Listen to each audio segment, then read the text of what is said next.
Hello friends, welcome to our channel mathematics success. तो यहाँ पे हम बात कर रहे हैं बीएससी थर्ड ईयर के फिजिक्स थर्ड पेपर की फर्स्ट यूनिट में।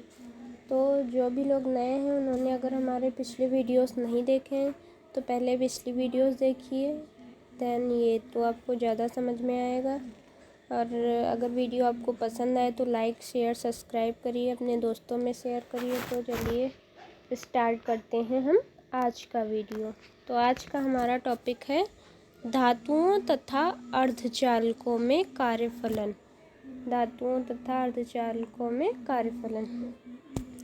तो देखते हैं, धातुओं में बाह्यतम कोश में कुछ इलेक्ट्रॉन नाभिक से दुर्बलतापूर्ण रूप से बंधे रहते हैं। दुर्बलतापूर्ण मतलब कमजोर रूप से, ठीक है, जो एक परमाणु से दूसरे परमाणु पर जाने के लिए स्वतंत्र होते हैं। मतलब जो एक परमाणु से दूसरे परमाणु पर कहीं भी जा सकते हैं, उनमें कोई रोक टोक नहीं होती, वो फ्री होते हैं, जिन्हें मुक्त या चालन इलेक्ट्रॉन कहते हैं। ये इलेक्ट्रॉन अपने पृष्ठ मतलब सरफेस से तब तक पलायन नहीं करते हैं जब तक कि पृष्ठ की स्थितिज ऊर्जा प्राचीर को पार करने के लिए आवश्यक ऊर्जा उन्हें प्राप्त नहीं हो जाती। स्थितिज ऊर्जा मतलब पोटेंशियल एनर्जी।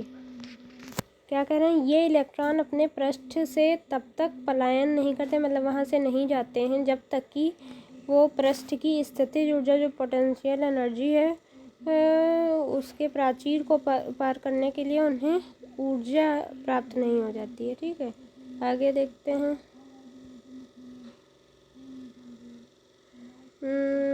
स्थितिज ऊर्जा विभव प्राचीर के स्थायित्व को समझने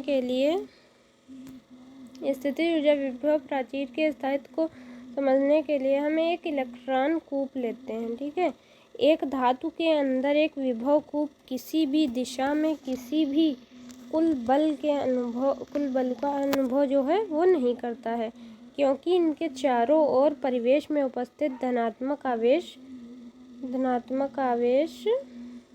आयनों के द्वारा समाहित रूप में आकर्षण बल प्राप्त होता है। ठीक है, परंतु जब इलेक्ट्रॉन धातु के पृष्ठ पर पहुंचता है, जब धातु के सरफेस पर पहुंचता है, तो वह इलेक्ट्रॉन धातु के पीछे उपस्थित धनात्मक आवेश से आकर्षित होता है।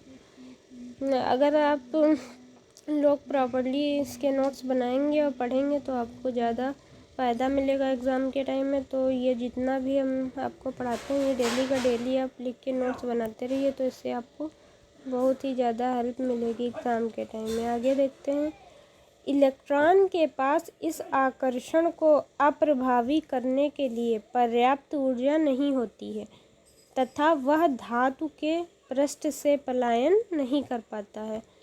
वो धातु का जो सरफेस होता है उससे नहीं जा पाता है। यह धातु के पृष्ठ से केवल तभी पलायन कर सकता है जब तक पृष्ठ की स्थितिज ऊर्जा प्राचीर को प्राप्त करने के लिए आवश्यक ऊर्जा प्राप्त ना कर ले। कुछ मतलब उसके लिए इतनी ऊर्जा की आवश्यकता ज़रूरी होती कि इतनी ऊर्जा उसके पास होनी ही चाहिए, तभी वो जा सकता है, अन्यथा नहीं जा सकता है।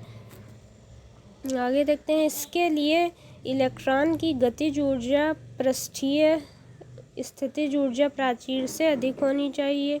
अतः किसी धात्विक पृष्ठ से इलेक्ट्रॉन के पलायन के लिए इलेक्ट्रॉन को कम से कम निम्न ऊर्जा की आवश्यकता होती है। ठीक है, तो ये जो है EW equal to EB minus EF यहाँ दिया हुआ है, जहाँ EB शून्य स्तर के सापेक्ष पृष्ठीय स्थितिज ऊर्जा का प्राचीर है। ठीक है, तथा EF जो दिया हुआ है यहाँ पे वो क्या है, इलेक्ट्रॉन की फर्मी ऊर्जा, परम शून्य ताप पर अधिकतम गतिज ऊर्जा जो होती है, यह ऊर्जा EW धातु का कार्यफलन कहलाती है। ये जो EF है ये EW धातु का कार्यफलन कहलाती है ऊर्जा। वह गतिज ऊर्जा की निम्नतम मात्रा जो प्राप्त 0 केल्विन ताप पर इलेक्ट्रॉन द्वारा प्राप्त की जाती है, जिससे कि इलेक्ट्रॉन धात्विक पृष्ठ से पलायन कर सके, धातु का कार्यफलन कहलाता है। ठीक है, ये कार्यफलन की डेफिनेशन हो गई। क्या हो गई, वह गतिज ऊर्जा जो गतिज ऊर्जा की जो निम्नतम मात्रा जो 0 केल्विन ताप पर इलेक्ट्रॉन द्वारा प्राप्त की जाती है, जिससे कि इलेक्ट्रॉन धात्विक पृष्ठ से पलायन कर सके, धातु का कार्यफलन कहलाता है। 2-3 बार आप रिपीट करेंगे तो आपको लर्न हो जाएगी। आगे देखते हैं, यदि कार्यफलन के तुल्य वोल्टता फाई हो तो En equal to E phi, En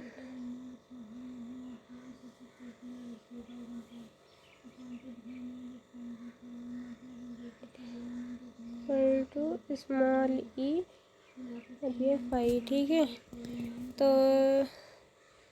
E phi equal to E B minus E F, E W है यहाँ पे, ये जो है ये E W equal to E phi है, ठीक है। अभी हमने ऊपर पढ़ा था, तो ई डब्ल्यू की जगह हम E B minus E F लिख सकते हैं। तो वही जो है वो यहीं यहाँ पे रख दिया गया है। फाई, तो phi equal to E phi, small E phi equal to E B minus E F, तो phi equal to E B minus E F, ये नीचे आ गया स्मॉल ई। ये काहे में है? वोल्ट में, जहाँ जो इलेक्ट्रॉन, ये ई है वो मूल आवेश है। विभिन्न धात्विक पृष्ठों के लिए फाई का मान 1.7 वोल्ट के मध्य होता है, ठीक है।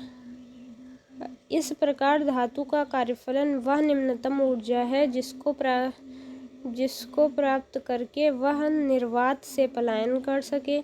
इस प्रकार यह फर्मी ऊर्जा स्तर तथा निर्वात ऊर्जा स्तर के मध्य ऊर्जांतर होता है।